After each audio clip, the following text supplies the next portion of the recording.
Hello friends, once again I welcome you on my YouTube channel English with Rajveer. And in today's lecture we are going to talk about the next poem of 12th class syllabus, and the name of the poem is An Elementary School Classroom in a Slum. Friends, it is written by Stephen Spender. You can call it is composed by Stephen Spender. Friends, जहाँ तक इसके title का सवाल है, an elementary school classroom in a slum, from the very first word elementary, ये elementary है, it suggest initial और you can call it primary. A primary school, classroom in a slum. Slum is an area which is deprived of basic amenities. एक वो area होता है slum जहाँ के अंदर जो बेसिक फैसिलिटीज़ होनी चाहिए वो वहाँ पे प्रोवाइड नहीं की जाती, और generally you can call it an dirty area. Dirty area क्योंकि स्लम एरियाज़ में साफ़ सफाई जो फैसिलिटीज़ हैं उनकी तरफ कोई ध्यान नहीं दिया जाता. तो इस टाइटल से हमें क्या पता चल रहा है कि एलिमेंट्री स्कूल एक प्राइमरी स्कूल है और उस प्राइमरी स्कूल का एक क्लासरूम है इन ए स्लम, यानी जो प्राइमरी स्कूल है that primary school is situated in a slum area. और उस एलिमेंट्री स्कूल के पर्टिकुलर क्लासरूम का डिस्क्रिप्शन इस पोएम के अंदर स्टेफन स्पेंडर देता है. तो इस टाइटल से हमें क्या पता चला? It is a poem of a particular classroom in A primary school and that primary school is situated in a slum area. तो टाइटल से क्लियर हो गया है कि यहाँ पे स्टेफन स्पेंडर क्या बताने वाले हैं कि एक क्लासरूम का डिस्क्रिप्शन देने वाले हैं. उस क्लासरूम के अंदर जो चिल्ड्रन बैठे हुए हैं कि हाउ दे अपीयर, उसके बारे में डिस्क्रिप्शन देने वाले हैं. अब हम बात करते हैं स्टेफन स्पेंडर की. स्टेफन स्पेंडर है, ये ओडन ग्रुप का एक बहुत बड़े पोइट हैं.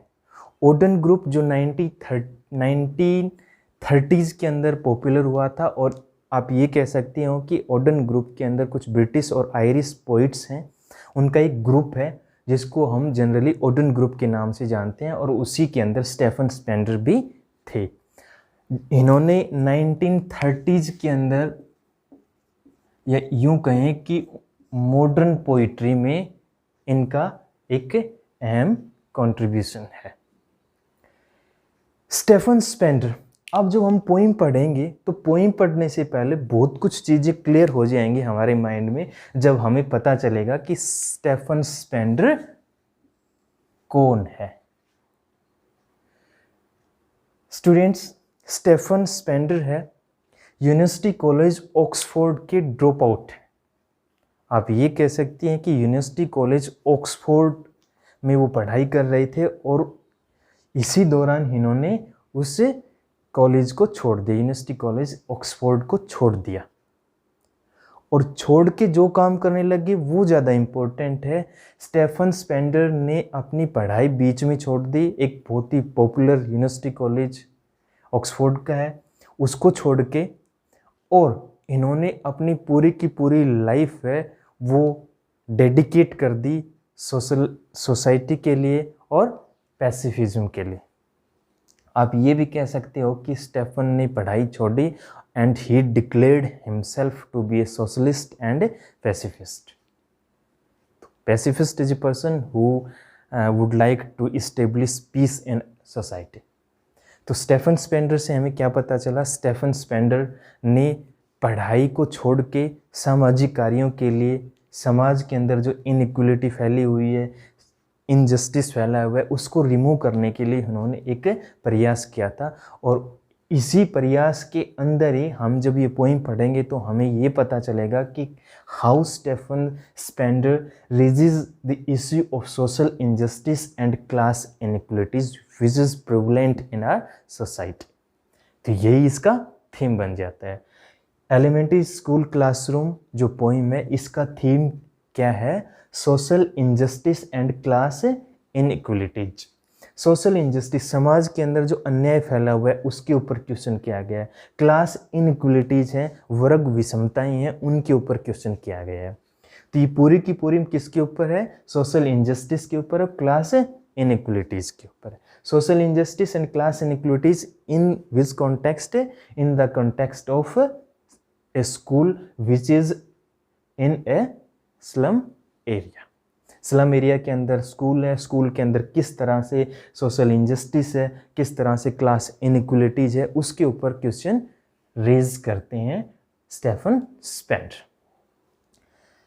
स्टेफन स्पेंडर की पोइम एन एलिमेंट्री स्कूल, अब हम इस पोइम को पढ़ते हैं।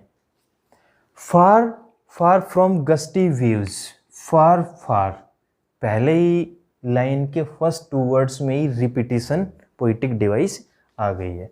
फार फार में रिपीटिशन देखने को हमें मिल गया। Far far from gusty views, gusty जो वर्ड है वो यूज किया जाता है एनर्जी के लिए, और वेव्स है, वेव्स यहाँ पे यूज हुआ है एयर के लिए।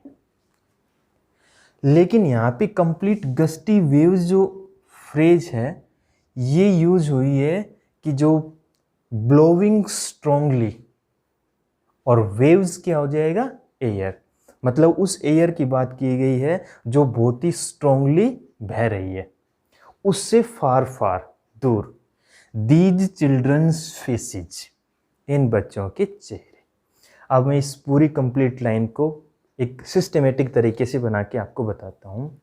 फार far from gusty waves these childrens faces, the faces of these childrens, the faces of these children are put in such a condition which is far from the air.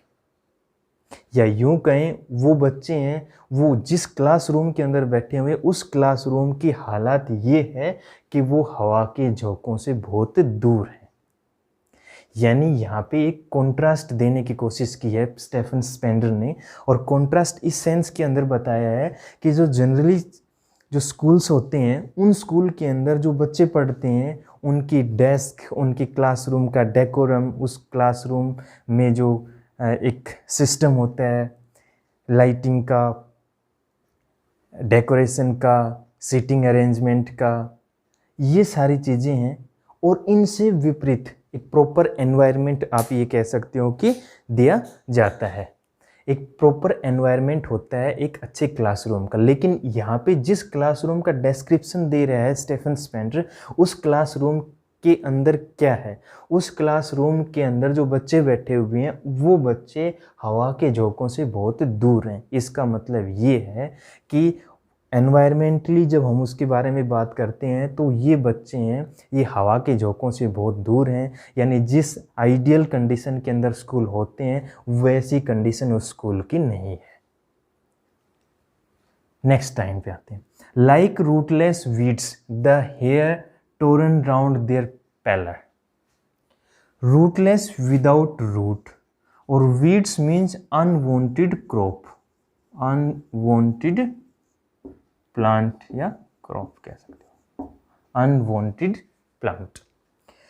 Like rootless weeds, the hair torn round their pallor. Pallor means यहाँ पे pale face के लिए use है, pale face के लिए use है। Like rootless weeds, the hair torn round their pallor. जहाँ पे वर्ड लाइक आ जाए और कंपैरिजन हो जाए वहाँ पे फिगर ऑफ स्पीच हो जाता है सिमली, SIMIL, सिमली। मीन्स यहाँ पे एक पोइटिक डिवाइस यूज हो गई है और वो है सिमली। सिमली क्या है? इन बच्चों का जो कंपैरिजन किया गया है, like rootless weeds the hair torn round their pallor, या इसको एक प्रॉपर तरीके से मैं लाइन को बनाता हूँ, the hair torn round their pallor like rootless weeds. ये लाइन पहले पढ़ी, the hair torn round their pallor like rootless weeds. Hair है टोरन राउंड, टोरन राउंड का मतलब यहाँ पे है spread around, spread around their pale face like rootless weeds. मतलब ये हुआ कि जो हेयर हैं, उन बच्चों के बाल हैं, वो ऐसे बिखरे पड़े हैं उनके पीले चेहरे के ऊपर। पेल है, ये वीकनेस का सिंबल है, कमजोरी का सिंबल है। और उन बच्चों क्या है, गरीबी की वजह से, मेलन्यूट्रिशन की वजह से, उनकी उस हालात की वजह से वो बहुत ही कमज़ोर हैं, इसीलिए उनके फेस हैं वो पीले पड़ गए हैं। और उन पीले फेसेस के ऊपर बाल ऐसे बिखरे पड़े हैं जैसे कि rootless weeds. Weeds means unwanted plant. यहाँ पे फिगर ऑफ स्पीच सिंपली आ गया। फर्स्ट टू लाइन के अंदर क्या बताया गया है कि बच्चे हवा के झोंकों से बहुत दूर हैं, उन बच्चों के बाल हैं वो उनके सर के ऊपर ऐसे बिखरे पड़े हैं जैसे कि रूटलेस वीड्स है। ये इमेज भी है, रूटलेस वीड्स। इमेज, इमेज का मतलब आप सिंपली समझ सकते हैं कि स्पीकिंग पिक्चर। जब हम किसी वर्ड को पढ़ते हैं, उसको देखते हैं, तो देखते ही माइंड में एक पिक्चर सी बनने लग जाती है, उसको हम कहेंगे रूटलेस, उसको कहेंगे हम इमेज। और ये रूटलेस वीड्स यहाँ पे इमेज है। Third line, the tall girl with her weighed down head. यहाँ पे एक पहले तो कॉमन डिस्क्रिप्शन देता है उन बच्चों का जिनके बाल ऐसे बिखरे पड़े हैं जैसे कि रूटलेस वीड्स हो और हवा के झोंकों से दूर है। अब एक पर्टिकुलर गर्ल का वो बारे में रिवील करता है कि how she appears. The tall girl with her weighed down head. वो टोल गर्ल है, उसने अपना हेड है वो झुका रखा है। Weighed down means burdened down, burdened down. अब उसने बर्डन डाउन है, उसका हेड है वो किसकी वजह से? Because of male nutrition, because of disease, because of poverty. यानी या तो गरीबी की वजह से है या फिर कोई उसको डिजीज है जिसकी वजह से उसने क्या कर रखा है, अपना सर नीचे झुका रखा है। मतलब सी is a victim of malnutrition and that's why she has burdened her head down. नीचे नजर करके वो बैठी हुई है। The tall girl with her weighed down head. Next line, the paper swimming boy with red eyes. The paper swimming boy with red eyes. Paper swimming boy with red eyes. यहाँ पे इस पूरी लाइन के अंदर paper swimming boy with rat's size, इस पूरी line के अंदर मेटाफर यूज है। मेटाफर, मेटाफर कैसे है?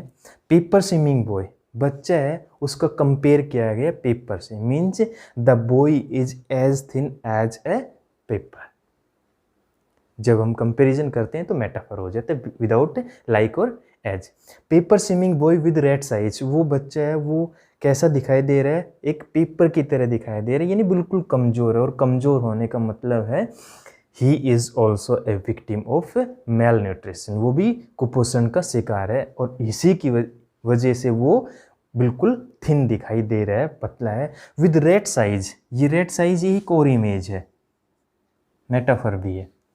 रेड साइज, रेड साइज है, यहाँ पे रेड के साथ कंपेयर करने की कोशिश की। ये क्यों? क्योंकि रेड है वो क्या रहता है, हमेशा टिमिड रहता है, डरपोक रहता है और एंजाइटी में रहता है, एंजाइटी में रहता है, यानी हमेशा चिंतित रहता है, कंसर्न रहता है, हमेशा टिमिड रहता है। और उसकी आइज हैं वो हमेशा क्या करती हैं? सर्च फॉर फूड, फूड के तलाश में रहती हैं। इस बच्चे की हालत भी कैसी है? The boy is like a thin paper and who is timid and full of anxiety and his eyes are looking for food. यानी ये कंपैरिजन किया गया रेट से, इसलिए यहाँ पे मेटाफर है। इस पेपर स्विमिंग बॉय और रेट साइज दोनों में मेटाफर हो गया। इमेज भी है ये, यानी बच्चा है वो बहुत ज़्यादा डरा हुआ है, बहुत एंजाइटी में है, और वो जिस तरह से रेट है वो डरा हुआ रहता है, एंजाइटी में रहता है और search for food. Like the same वे यहाँ पे उस बच्चे की हालात भी ऐसी ही है। The stunted unlucky air of twisted bones. Stunted, stunted का मतलब होता है undeveloped, undeveloped. The stunted unlucky air of twisted, इसका प्रोनाउंसिएशन ईयर नहीं होता, इसका प्रोनाउंसिएशन ठीक वैसा ही होता है जैसा एयर का होता है, AIR, ठीक वही प्रोनाउंसिएशन इसका होता है।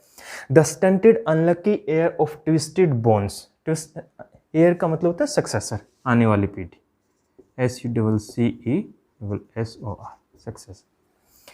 The stunted, stunted means undeveloped, unlucky, unlucky means unfortunate. Air of twisted bones, twisted है, ट्विस्टेड का मतलब होते हैं मुड़ी तुड़ी हुई हड्डियाँ, ऐठी हुई हड्डियाँ, या नारल्ड डिजीज जो आगे आएगा, नारल्ड और ट्विस्टेड दोनों का मतलब एक ही है। वो जो बच्चे हैं, the stunted means undeveloped, unlucky means unfortunate, heir means successor, वो उत्तराधिकारी हैं of twisted bones. Twisted bones का मतलब है मुड़ी तुड़ी हुई हड्डियाँ, उनको विरासत में मिली हैं, यानी उनके जो पेरेंट्स थे वो भी इसी ट्विस्टेड बोन्स, नारल डिजीज से परेशान थे। Like the same way these children have inherited the disease of gnarled और ट्विस्टेड बोन्स। नारल्ड बोन्स और ट्विस्टेड बोन्स की जो डिजीज है उनको विरासत में मिली है। Reciting a father's gnarled disease his lesson from his desk. अब वो बच्चे क्या है, विरासत में उनको क्या मिली हुई है, जैसी हड्डियाँ उनके पेरेंट्स की थी, जैसे मुड़ी तुड़ी हुई हड्डियाँ उनके पेरेंट्स की थी, उसी डिजीज, वही डिजीज उनको विरासत में मिली है उनके पेरेंट्स से। और वो क्या कर रही हैं, they are discussing from their desk about the gnarled disease of their parents, यानी वो क्लासरूम के अंदर अदर देन स्टडिंग, पढ़ाई करने की बजाय they are discussing about the disease which they have inherited from their parents. His lesson from his desk. Gnarled का मतलब होता है ट्विस्टेड, ट्विस्टेड का मतलब होता है मुड़ी तुड़ी हुई हड्डियां। At back of the dim class one unnoted, sweet and young. His eyes live in a dream of squirrels game in a tree room other than this. At back of the dim class, dim word आते ही हमें लगता है poorly lit, poorly lit यानी प्रकाश पर्याप्त नहीं है। At back of the dim class, one unnoted sweet. Unnoted means मतलब जो फेमस ना हो, not famous, not popular, popular नहीं है, फेमस नहीं है, एक कॉमन बच्चा है। That child is sitting at the back of the dim class, यानी एक बच्चा है और वो बैठा हुआ है कहाँ पे, at the back of the dim class, उस पुअरली लिट क्लासरूम के कॉर्नर के अंदर। स्वीट है एंड यंग भी है। His eyes live in a dream, लेकिन फिजिकली वो क्लासरूम के अंदर प्रेजेंट है, लेकिन mentally he is not in the classroom. तो वो है कहाँ, his eyes live in a dream, उसकी आइज हैं वो एक सपने, यानी ही इज इन इमेजिनेशन, वो कल्पना में खोया हुआ है। और कल्पना किसकी कर रहा है, किसका ड्रीम ले रहा है, ऑफ स्क्योरल्स गेम, स्क्योरल्स गेम का, स्क्योरल के गेम का। स्क्योरल गेम है, यहाँ पे मेटाफर यूज हुआ है, मेटाफर। जिस तरह से स्क्योरल होती है, गिलहरी होती है, वो क्या करती है, एंजॉय करती है, बाहर घूमती रहती है। अब उसी तरह से उसकी बच्चे की आंखें हैं ना, उसका वो एक ऐसे इमेजिनेशन में, एक ऐसे ड्रीम के अंदर, ठीक वैसे ही जैसे कि स्क्योरल गेम खेलती रहती है, जिस तरह से स्क्विरल ने गार्डन के अंदर एंजॉय करती है, घूमती फिरती रहती है। In a tree room, tree room एक होलो प्लेस कह सकते हो ट्री के अंदर, या फिर गिलहरी का जो घर है उसका डिस्क्रिप्शन। ट्री के अंदर एक होलो जगह है, खोखली जगह है, उसमें स्क्विरल ने अपना घर बना रखा है और उसके आसपास वो खेलती रहती है। और उस बच्चे का जो माइंड है वो पढ़ाई के अलावा, अदर देन दिस, पढ़ाई के अलावा किसके अंदर है, उस स्क्विरल के गेम के अंदर घूम रहा है। यानी उस बच्चा है वो ट्री रूम है, यहाँ पे भी मेटाफर कर सकती है, उस पूरी लाइन के अंदर ही मेटाफर है। उस बच्चे की आंखें हैं वो एक ऐसे ड्रीम के अंदर है जो ठीक वैसे ही जैसे स्क्विरल खेलती रहती है, एंजॉय करती रहती है, उसी तरह से उस बच्चा है वो भी सपना ले रहा है, यानी अपनी इमेजिनेशन के अंदर खोया हुआ है। फिजिकली प्रेजेंट होने के बावजूद भी मेंटली वो क्लासरूम के अंदर नहीं है, और वो क्या सोच रहा है, उस स्क्विरल के गेम के बारे में सोच रहा है जो बाहर घूमती रहती है, एंजॉय करती रहती है अपनी लाइफ को पढ़ने की बजाय। In the next stanza, the poet talks about the infrastructure of that school. अब जब इस नेक्स्ट स्टेंजा के अंदर पोइट है वो डिस्क्राइब करता है कि किस तरह से उस क्लासरूम का इंफ्रास्ट्रक्चर है, किस तरह से उन बच्चों की हालात हैं, कैसी वॉल्स हैं, etcetera. Let's discuss about this. On sure cream walls, sure cream walls, cream walls means येलोइस, येलोइस और pale. Shore here is used for the derelict condition. Derelict condition. Derelict means जिसकी तरफ ध्यान ना दिया जाए। On shore cream walls, उस classroom की जो वॉल्स हैं वो बिल्कुल फेडेड हो चुकी हैं, येलोइस पेल हैं, और ऐसा लग रहा है कि वो डेरेलिक्ट कंडीशन में है, मतलब no one takes care of these walls. Donations, उन वॉल्स के ऊपर उन लोगों के नाम लिखे हुए हैं जिन्होंने किसी न किसी रूप में कोई डोनेट किया हुआ है। Shakespeare's head cloudless at dawn, civilised dome riding all cities, belled flowery Tyrolese valley. उसी स्कूल के क्लासरूम के एक कॉर्नर के अंदर शेक्सपियर्स हेड, शेक्सपियर्स हेड का मतलब बस्ट ऑफ शेक्सपियर, यानी शेक्सपियर के एक पोर्ट्रेट है वो है वहाँ पे, शेक्सपियर की एक पोर्ट्रेट रखी है। शेक्सपियर यहाँ पे इंटेंसिव लर्निंग का प्रतीक है, इंटेंसिव लर्निंग, इंटेंसिव लर्निंग का। Shakespeare here is used for the intensive learning. उस शेक्सपियर की एक तस्वीर वहाँ पे रखी हुई है, या एक पोर्ट्रेट है वो उस वॉल के ऊपर लटकी हुई है। Cloudless at dawn, cloudless at dawn, dawn होते हैं morning time, morning time. Cloudless means clear. वहीं शेक्सपियर की पिक्चर के साथ साथ एक ऐसी पिक्चर भी है जो बिल्कुल साफ आसमान को दिखा रही है और मॉर्निंग का टाइम है, मतलब क्लैरिटी दिखा रही है। Civilised domes riding all cities, वहीं पे डोम्स, सिविलाइज्ड मीन्स सभ्य, सिविलाइज्ड टाइप के डोम्स हैं, हाउसेज हैं। राइडिंग ऑल सिटीज, राइड होते तैरना, पूरी सिटी के ऊपर दिखाई दे रही हैं civilised domes. Belled flowery Tyrolese valley, Tyrolese valley की एक तस्वीर है वहीं पर जो बेल्ट फ्लावर से भरी हुई है, मतलब एक सीनिक ब्यूटी प्रोवाइड कर रही है Tyrolese valley.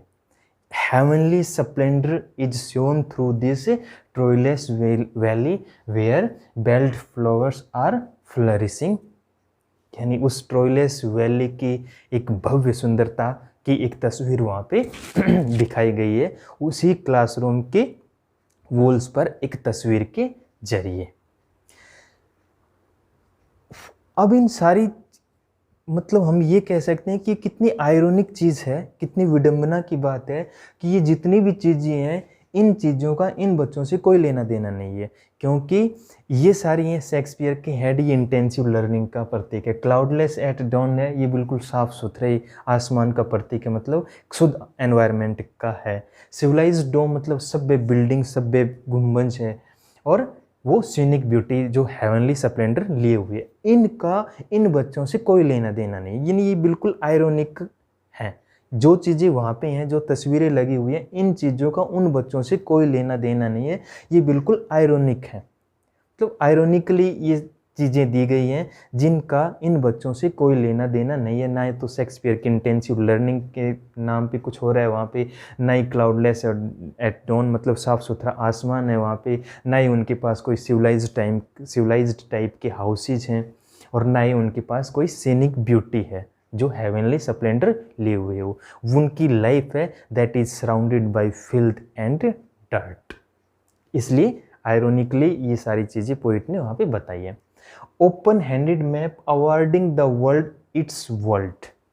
Open handed map, वहीं पर इतना ही नहीं है, बिसाइड्स दीज थिंग्स उसी क्लासरूम की एक वॉल के ऊपर एक मैप भी लटका हुआ है, और उस मैप के जरिए इस पूरे संसार को दिखाया गया है। उस पूरे संसार में उसके फॉरेस्ट्स भी हैं, रिवर्स भी दिखाए गए हैं, ओशंस भी दिखाए गए हैं, यानी जो भी स्प्लेंडर, जो भी हेवनली बाउंटी जो हमें गॉड ने प्रोवाइड की, वो सारी चीज़ें इस मैप के अंदर दिखाई गई हैं। And yet for these children these windows not this map. लेकिन कहता है इन बच्चों के लिए, चाहे भले ही उस मैप के अंदर कितनी अच्छी अच्छी चीज़ें दिखाई गई हों, लेकिन इन बच्चों के लिए these windows not this map their world. ये जो विंडोज़, कौन सी विंडोज़? वो विंडोज़ जो उनके क्लासरूम में हैं, उस विंडोज़ से जो कुछ दिखाई दे रहा है that is their map, their world, that is their world not this map. इस वर्ल्ड के अंदर संसार की जो बाउंटी दिखाई गई हैं, संसार की सुंदर सुंदर चीज़ें दिखाई गई हैं, उन चीज़ों का इन बच्चों से कोई लेना देना नहीं है। उन बच्चों का संसार सिर्फ कौन सा है? वही संसार है जो उस विंडो से दिखाई देता है। और उस विंडो से क्या दिखाई देता है? उस विंडो से सिर्फ फिल्थ दिखाई देती है, उस विंडो से सिर्फ डर्ट दिखाई देती है, गंदगी दिखाई देती है। Where all their futures painted with a fog. जब वो विंडो से देखते हैं तो क्या देखते हैं? जहाँ पे उनका जो फ्यूचर है वो पेंटेड विद ए फॉग, उनका भविष्य है वो पेंट किया है फॉग से। यहाँ पे मेटाफर है, metaphor. All their future painted with a fog, वहाँ पे इन बच्चों का जो फ्यूचर है वो कैसे पेंट किया गया? एक फॉग से। फॉग क्या होता है? फॉग है धुंध, मिस्ट। अब इस फॉग में से क्या दिखाई देता है? जब हम फॉग में से कुछ चीज़ देखते हैं तो वो अस्पष्ट होती है, अनक्लियर चीज़ होती है। इसी तरह से इन बच्चों का भविष्य है, इन बच्चों के भविष्य है, इनका फ्यूचर है वो बिल्कुल अनक्लियर है, उसमें से कुछ भी दिखाई नहीं दे रहा है। A narrow street sealed in with a lead sky. अब वो जो विजुअलाइज करते हैं उस स्ट्रीट को, जो नैरो स्ट्रीट है, यानी जब when they visualise this narrow path, जब वो उस नैरो स्ट्रीट को, नैरो पाथ को जब देखते हैं, विजुअलाइज करते हैं, सील्ड इन का मतलब होता है एनक्लोज्ड विद, एनक्लोज्ड विद मतलब घिरी हुई है, surrounded by. A narrow street sealed in means enclosed with a lead sky. Lead sky में भी मेटाफर है, मेटाफर। लीड स्काई में का मतलब होता है डार्क, डल और पोल्यूटेड स्काई, डार्क, डल और polluted sky. Lead sky means dark, dull और polluted sky. When they visualise that narrow path और narrow street which is enclosed with dark, dull और पोल्यूटेड स्काई, जब उस narrow street के अंदर देखते हैं वो उन्हें जो एनक्लोज्ड है, यानी उस नैरो स्ट्रीट के चारों तरफ सिर्फ उनको दिखाई देता है तो सिर्फ डार्क, डल और पोल्यूटेड स्काई ही दिखाई देता है, इसके अलावा कुछ नहीं दिखाई देता। Far far from rivers, keeps and stars of words. That's why ये जो नैरो स्ट्रीट कि लीड्स स्काई नैरो स्ट्रीट है जो एनक्लोज्ड है, लीड्स एनक्लोज्ड है इस लीड स्काई से, डार्क डल पोल्यूटेड स्काई से। ये क्या करती हैं, keeps them away from the rivers, यानी जो संसार की सुंदर ब्यूटीज हैं जो संसार के मैप के ऊपर दिखाए गए हैं, रिवर्स, केप्स, स्टार्स एटसेट्रा, इन सब चीज़ों से ये क्या कर रहे हैं भाई, ये जो नैरो स्ट्रीट है जो एनक्लोज की गई है, जो नैरो पाथ था एनक्लोज कर दिया गया था इस लीड स्काई से, जो डार्क और डल पोल्यूटेड स्काई था, इसकी वजह से ही अब हालात उनकी ये हो रही हैं, they are kept away from rivers, capes और स्टार्स ऑफ द वर्ड्स, यानी माउंटेन से, रिवर से और स्टार से इन बच्चों को बहुत दूर रखा जाता है, इन बच्चों को बहुत दूर रखा जाता है। ब्रीफली एक बार फिर बता देता हूँ कि शोर क्रीम वॉल्स हैं, ये डेरिल्ट कंडीशन को दिखा रही हैं। डोनेशन में जो लोगों के नाम हैं उनको है शेक्सपियर के जो पिक्चर है क्लाउडलेस एट डॉन की पिक्चर है, जो सिविलाइज डोम की पिक्चर है, और ये ओपन हैंडेड मैप है। ये बिल्कुल आयरोनिकल है उन बच्चों की रियलिटी से। उन बच्चों की रियलिटी क्या है, उन बच्चों की रियलिटी सिर्फ वही है जो उनकी विंडोज से दिखाई देते हैं, और उनकी विंडोज से सिर्फ क्या दिखाई देता है, फिल्ड और डर्ट दिखाई देता है। इसी वजह से उनका जो फ्यूचर है वो बिल्कुल फोग की तरह अस्पष्ट है। जब वो विजुलाइज करते हैं उस स्ट्रीट को, उन गलियों को, जहाँ उस विंडोज से, तो उनको सिर्फ क्या दिखाई देता है, जो चारों तरफ से लीड है जो डार्क डल पोल्यूटेड स्काई से एनक्लोज्ड है, और इसी वजह से वो ना तो रिवर्स को देख पाते हैं, ना केप्स को देख पाते हैं, ना स्टार्स को देख पाते हैं। That's all in this lecture, और नेक्स्ट लेक्चर के अंदर जो बचे हुए 2 स्टैंजा उनको कवर करेंगे। Thanks for joining me.